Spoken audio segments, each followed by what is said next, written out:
Angeline Lillard, and I'm a professor of psychology at the University of Virginia. And one of the major areas that I study is Montessori education.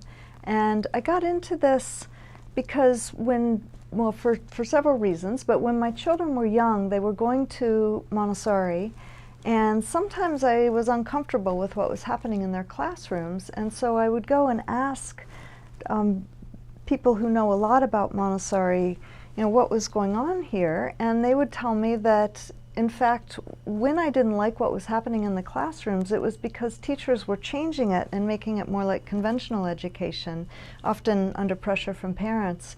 And when I did like what they were doing, because it very much corresponded with the psychology and the education research on what's good for human development, then they were doing what Montessori said. And so I got deeper and deeper into reading Montessori's books and saw all these points of connection where many of the things that she observed, she was one of the first women to become a physician in Italy around the turn of the last century.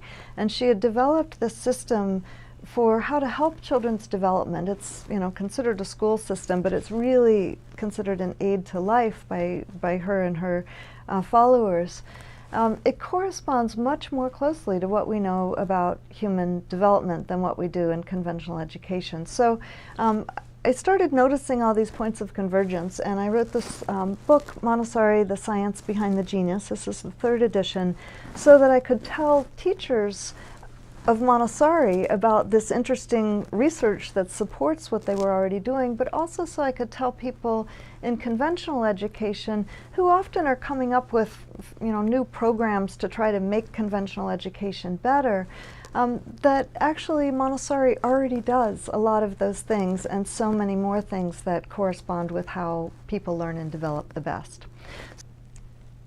And so my sense is that if many more children could be in Montessori, we would have better academic outcomes. But what I think is even more important is all the soft skills and all of the other ways that children can develop. And again, my research shows that Montessori, as an aid to life, is much more helpful for helping children to develop into capable and confident and empathetic and kind, hardworking, persistent human beings.